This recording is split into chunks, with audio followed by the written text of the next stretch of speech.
My name's Rick Bloodworth. This is the Common Sense Christian Financial Channel. Today is Monday, March the 2nd of 2026.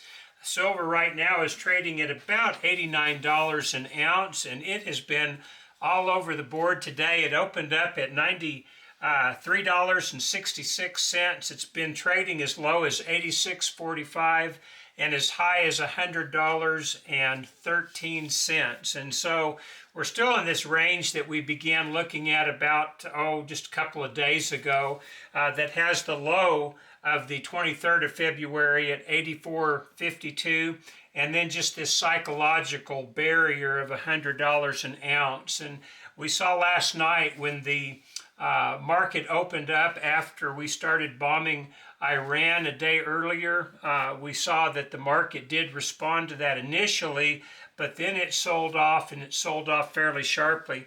So much so that right now we're about $4, between $4 and $5 an ounce below where we opened up today. And so you can see from a silver perspective, the war has not been something that has been favorable for the prices, and that's war is very rarely predictable as far as what it will do for prices. And silver, this is particularly true. I remember hearing quite a number of people thinking that if a war started in Iran, that silver would just shoot to the moon, and initially it did go up, but over time, as you look back over history, you'll see that war is not necessarily a good thing under any stretch of the imagination. And as far as precious metals go, sometimes you'll have a rush to safety in gold, but not so much silver. And so the silver is going to have much more to do with supply and demand. If the war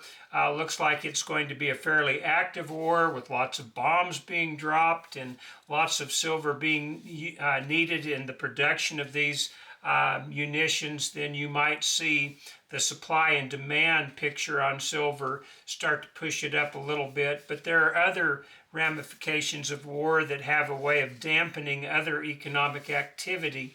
And so overall, you'd have to say that war is fairly neutral for silver to maybe actually negative for silver. So if you've thought that this was going to be your chance to really make a lot of money on the misery of other people, I wouldn't get too carried away with that on a number of different levels, a humanitarian level to begin with.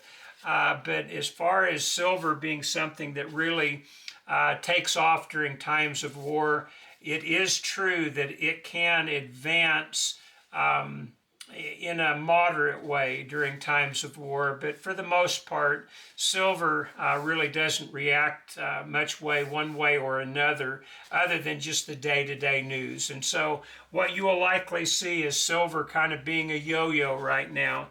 And again, we've got a fairly wide range that we're looking at. Again, this is my range. This isn't a technical analysis by any stretch of the imagination.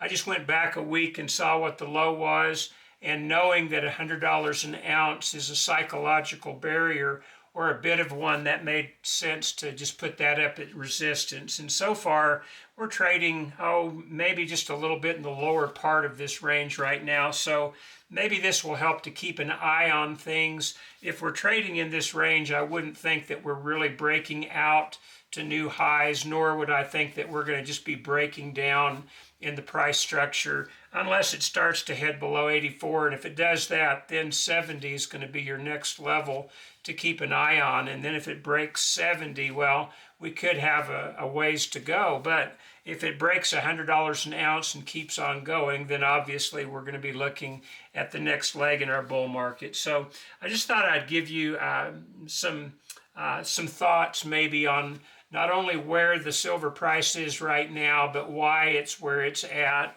and why we can probably reasonably expect it to trade a little bit range bound for a while until we see something significant come out of this current conflict. If it looks like this conflict is not going to last, that it's going to get over quickly, well, that'll affect a number of different commodities. It'll affect the U.S. dollar, and it'll certainly be something of interest to us. But if it does look like we're going to start having some significant problems, if there's a wild card, something very unexpected happens during this conflict, well, you could see all sorts of different things occur, and your guess is as good as mine as far as what those things might be. But again, I wouldn't really be getting excited about the prospect of war making you rich. I think that's a really bad world view on a number of different levels, and certainly for Christians, I don't think that we need to be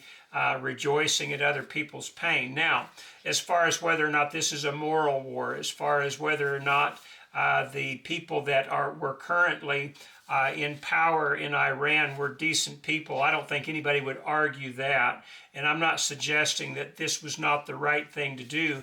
I would just caution you about getting too excited about the misery of other people. And so just as far as what I'm doing during times like this, I just kind of step back a little bit and try and see what's going on. I don't really anticipate one direction or another. If you've been watching this channel for any length of time, you know that I have a buy schedule and a sell schedule. If the price goes to a certain point, I will sell a little bit of my silver. If it goes down to a certain point, I'll start buying back in increments. But right now, I'm very content to just be on the sidelines. If I see a good deal, I'll go ahead and buy that. I've bought just 3 small deals, 3 separate silver dollar deals. I bought a peace dollar for $60. I bought a Morgan dollar for $55, and then I bought another peace dollar for $50. And so I just kind of pick up deals like that. It was on eBay. I have some experience with being able to tell if something is counterfeit or not, but on silver dollars you have to watch that.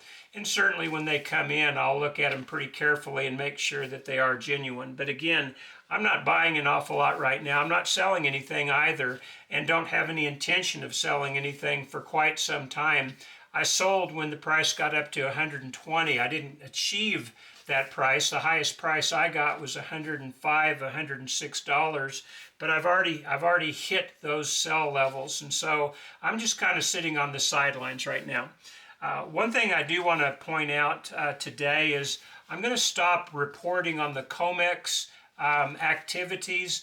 The last several months, there's been some questionable activities that make it very difficult to predict what the COMEX may do or what different actors within the COMEX are doing on the buy and sell side, and especially when we're talking about futures contracts and the way that they typically react. And so I'm just not going to be paying an awful lot of attention to that. I do want to point out right now that in the Western markets, the spot price is about $89 an ounce. In Shanghai, the spot price in US dollars is about $101, $102 an ounce.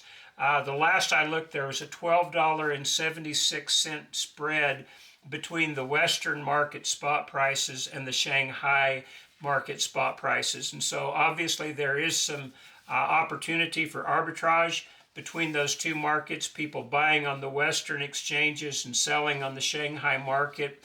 I suspect you'll see some of that going on until some of these spreads start to tighten up a little bit.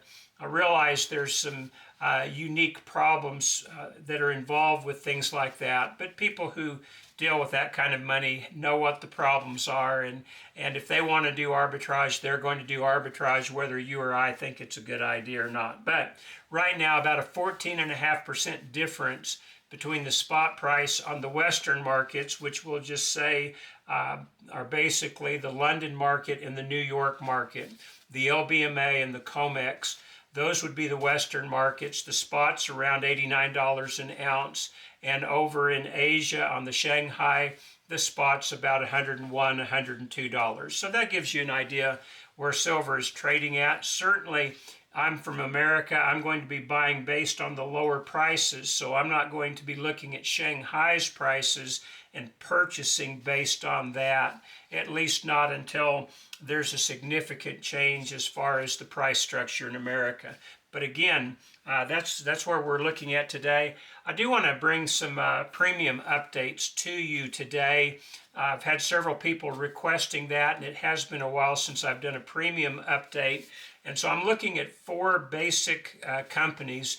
And the reason I look at these four companies is because their information is easily and readily accessible. You can look online, you can look on YouTube, and they'll be telling you what they're buying and selling for right now. So the first one is Vermilion Enterprises. They're a local coin shop in Florida, but they do quite a bit of mail order business.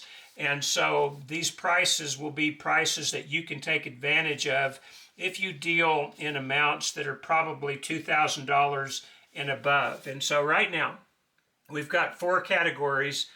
We've got Eagles, we've got Cull dollars, which will be Morgans or Peace dollars. We've got 999 fine silver, anything from 1 ounce rounds to 100-ounce bars. And then we've got 90% silver. I'm going to be looking at Vermilion Enterprises, also Scotsman Coin in St. Louis, Missouri. They have a very good online spreadsheet on what they'll buy and sell silver for, and I got that from their spreadsheet.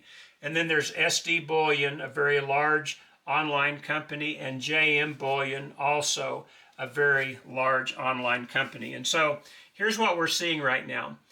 You can see the categories. This first line is what they're buying it for.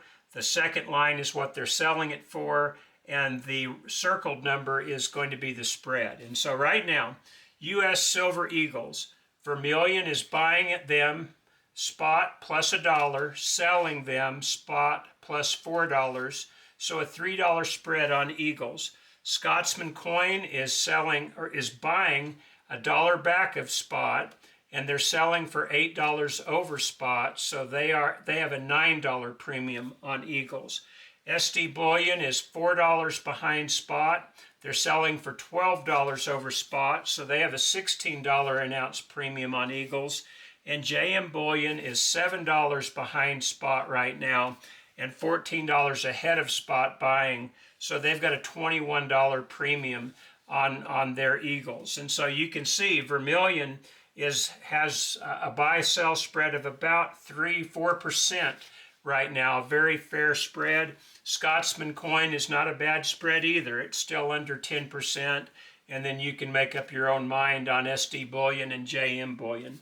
As far as Cull silver dollars, you will find that the two biggest online dealers, JM Bullion and SD Bullion, really don't want 90% in any form, or at least they seem to be discouraging your selling to them by their premiums, and you'll see what I mean in a moment. But Vermilion right now will will buy your Cull silver dollars, whether it's Morgan or Peace, for $8 under spot, and they will sell you the same coin for $3 under spot. So about a 6% spread or a $5 spread. Scotsman will buy your Cull Morgans and Peace for $18 under spot, but they will sell it to you for $6 under spot. And so right now they've got a $12 spread, but you can get Cull, Peace, or Morgan dollars for about as good of a price from Scotsman right now as any place that I've seen. And then SD Bullion is $22 below spot for buying the Cull dollars, and they're $6 over spot for selling, so a tremendous spread on that, $28.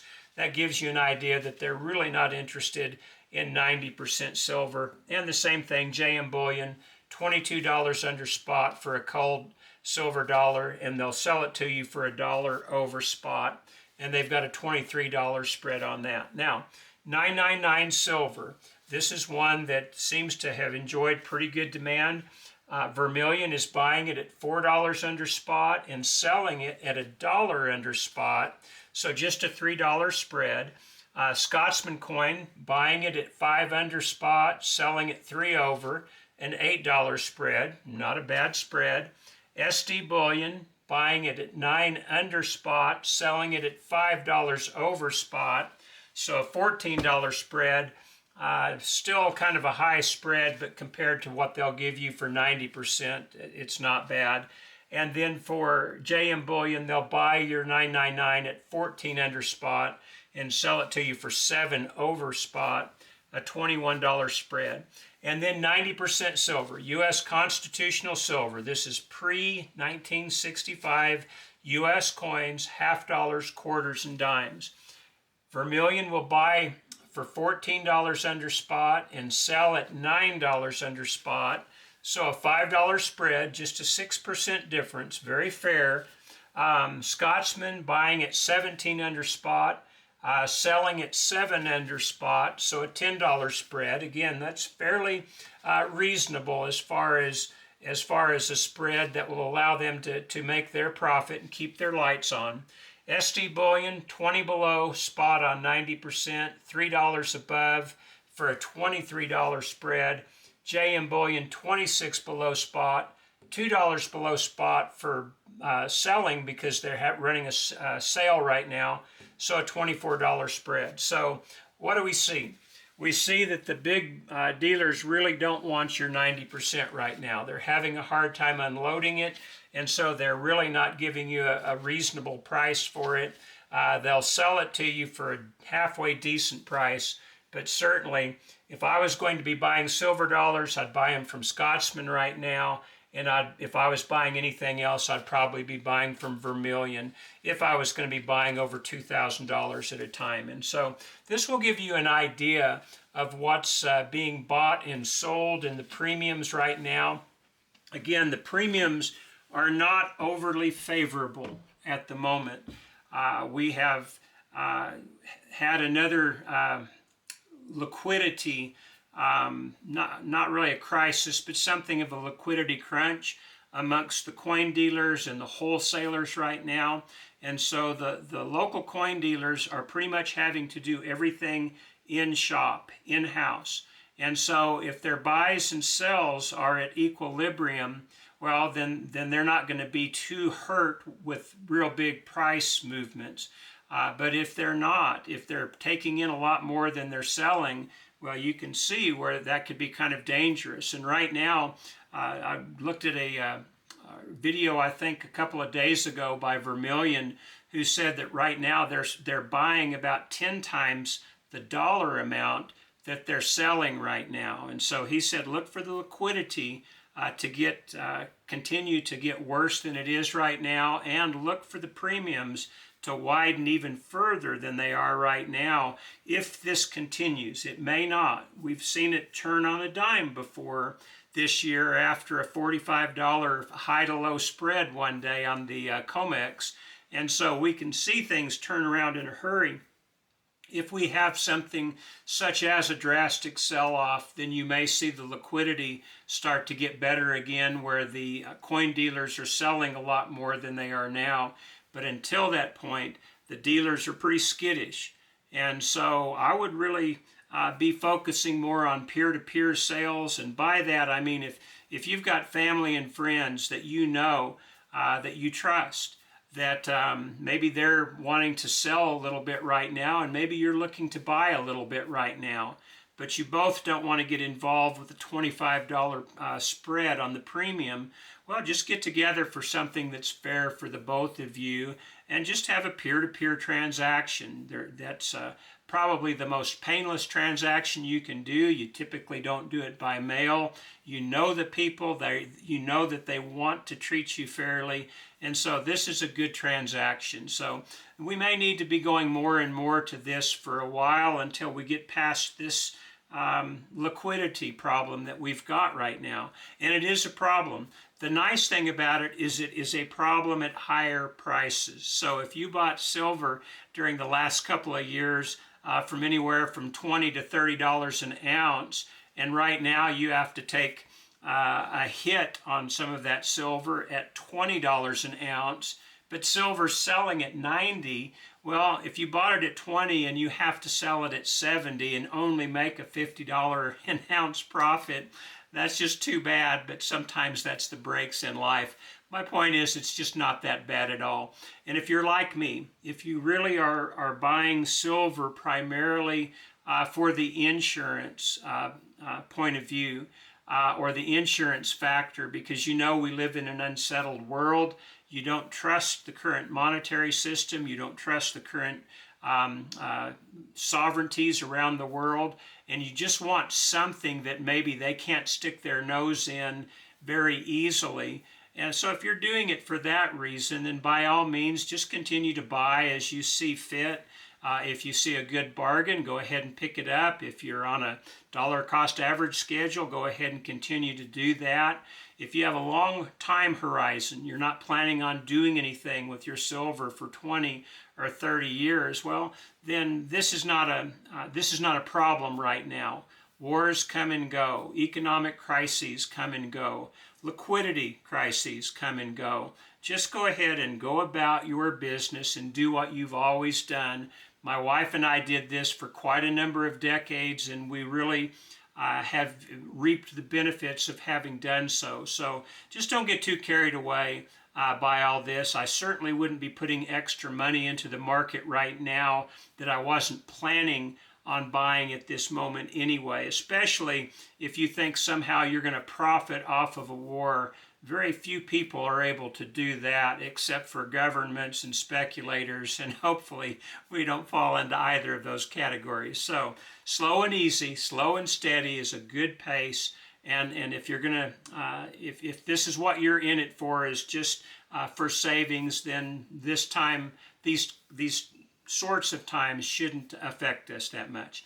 Well, that's the video for today. Let me know what you think about it in the comments. I always appreciate your comments. I've been a little bit under the weather lately, and so I haven't gotten back to all of the comments as quickly as I would like to, but I'm starting to be on the mend now, so hopefully that will turn around with this video. But please do let me know what you think about that. I'm vitally interested in that. Appreciate your watching, and certainly want to express my appreciation to those of you who have subscribed to the channel. Hope this helps. Hope we'll see you again next time. God bless.